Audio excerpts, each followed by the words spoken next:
नमस्कार, future express में आप सभी का स्वागत है। मैं हूं सुमित और ट्यूसडे का दिन भारतीय बाजारों में एक सीमित दायरा आज देखने को मिल रहा है। करीब करीब लगातार दूसरा दिन है जबकि इंडेक्स बहुत ही सीमित दायरे में कामकाज कर रहा है। 18,298 ये इंडेक्स का मौजूदा स्तर देखने को मिल रहा है। 18,282 के आसपास के लोज और 18,378 के आसपास के हाई, यानी कि 100 अंकों से कम के दायरे के अंदर इंडेक्स आज भी कामकाज करता हुआ दिखाई पड़ रहा है। और कल भी कुछ इसी तरह का ही मूव वहां पर देखने को मिल रहा है। दोनों ही दिन, आज और कल दोनों दिन ही इंडेक्स के अंदर जो मूव है वो बहुत ही लिमिटेड रेंज के अंदर आता हुआ दिखाई पड़ रहा है। Mid cap small cap index में करीब करीब फ्लैट टू नेगेटिव टोन पर है मिड कैप इंडेक्स, और फ्लैट टू पॉजिटिव टोन के साथ स्मॉल कैप इंडेक्स कामकाज कर रहा है। कल भी सेम ट्रेंड था जहां पर स्मॉल कैप में थोड़ी बहुत खरीदारी थी, मिड कैप थोड़ी बहुत बिकवाली के साथ कामकाज कर रहा था। निफ्टी बैंक आज थोड़ा सा आउट परफॉर्म कर रहा है, at least flat to positive tone पर ये कामकाज करता हुआ दिखाई पड़ रहा है। 47 अंकों की बढ़त है। कल यहाँ पर थोड़ा प्रेशर था। कल की जोरदार तेजी के बाद आज मेटल बिकवाली के साथ कामकाज कर रहे हैं। 1-1.25% या फिर 1.5% के आसपास की बिकवाली वहां पर देखने को मिल रही है। लेकिन आज आउट परफॉर्मेंस है टायर स्पेस में, जहां थोड़ी बहुत खरीदारी नंबर्स के बाद आते हुए दिखाई पड़ी है। स्पेशली अपोलो टायर, जेके टायर जैसे स्टॉक्स जो हैं वहां पर कुछ मूव आता हुआ दिखाई पड़ रहा है। थोड़ी देर पहले एक मूव आया है यूनाइटेड स्पिरिट्स में, डे हाई के आसपास अभी भी कामकाज कर रहा है। 900 रुपए के आसपास के हाईज इसने कुछ देर पहले बनाए हैं और वहीं पर ही ये ट्रेड करता हुआ दिखाई पड़ रहा है। आज हम बातचीत करेंगे शिल्पा राउत से, हमारे साथ मौजूद हैं, जिनसे हम चर्चा करेंगे उनकी इंडिविजुअल मार्केट्स को लेकर आय रणनीति पर, उनसे उनकी इंडिविजुअल पिक्स जानेंगे और एक ऑप्शन पर भी उनसे हम बातचीत करेंगे। शिल्पा जी से बातचीत करने से पहले कुछ नंबर्स आपकी स्क्रीन पर आएंगे, खासतौर से ऑप्शन की पोजीशनिंग किस तरह की है।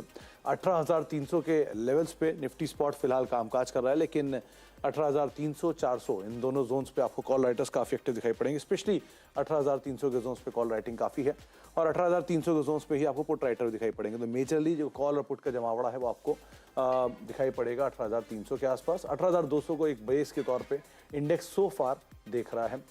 निफ्टी बैंक के केस में करीब करीब 42,000 के जोन्स में आपको पुट राइटिंग दिखाई पड़ेगी। 42,200, 42,300, 42,500, 42,200 वो जोन्स हैं जहां पर मेजर कॉल राइटर्स एक्टिव है नीचे, लेकिन 42,000 के जोन्स में पुट राइटिंग और फिर 42,200 के जोन में पुट राइटिंग। तो एक बहुत ही सीमित दायरे के इंडिकेशन सो फार बैंक निफ्टी और निफ्टी के आंकड़ों में दिख रहे हैं, लेकिन ज्यादा क्लियर आंकड़े जो हैं वो एटलीस्ट निफ्टी के दिखाई पड़ेंगे आपको रेंज के अंदर कामकाज करते हुए।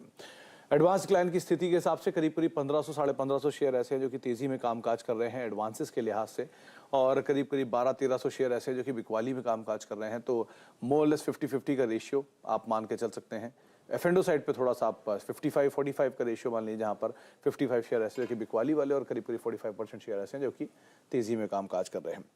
इन आंकड़ों के बीच में हम बात करते हैं शिल्पा जी से। शिल्पा जी नमस्कार, स्वागत है आपका कार्यक्रम में। सबसे पहले तो मार्केट्स को लेकर क्या रहा है, क्योंकि बहुत टफ कॉल है। एक दायरे में इंडेक्स कामकाज कर रहा है, प्रीमियम दोनों साइड के गल रहे हैं और कामकाज हो नहीं पा रहा है, बहुत ही डल सा मार्केट है। इंडिविजुअली स्टॉक्स में मूव है, क्या करना चाहिए यहाँ पे? गुड आफ्टरनून सुमित जी आपने बिल्कुल सही बोला। मार्केट अभी साइडवेज मूव दे रहा है, तो अभी के लिए इंडाइसेस में अगर आपको ट्रेड करना है तो मेरे हिसाब से बैंक निफ्टी में थोड़ा ज्यादा पॉसिबिलिटी है for a good run up for 200 to 300 points current level से। तो अगर किसी को रिस्क लेना है थोड़ा थोड़ा रिस्क टेकर्स के लिए बैंक निफ्टी का 42,500 कॉल 80-85 के अराउंड ट्रेड कर रहा है, आप उसमें पार्टिसिपेट कर सकते हैं। स्टॉप लॉस आप 30 का रखिए। आपको टारगेट्स यहाँ पे 150 के ऊपर आपको मिलनी चाहिए। तो और निफ्टी में अपने हम लोगों के पास अभी सपोर्ट, अगर ऑप्शन चेन में आप देखेंगे तो 18,300 पे बहुत स्ट्रॉन्ग सपोर्ट है। तो 18,250 के और 250 से 300 के बीच में बाइंग बनता है। आप इंट्राडे के लिए बाय कर सकते हैं फॉर टारगेट्स ऑफ 18,400। अच्छा, तो आप लोअर लेवल्स को यूज करें बाय के लिए 18,400 के टारगेट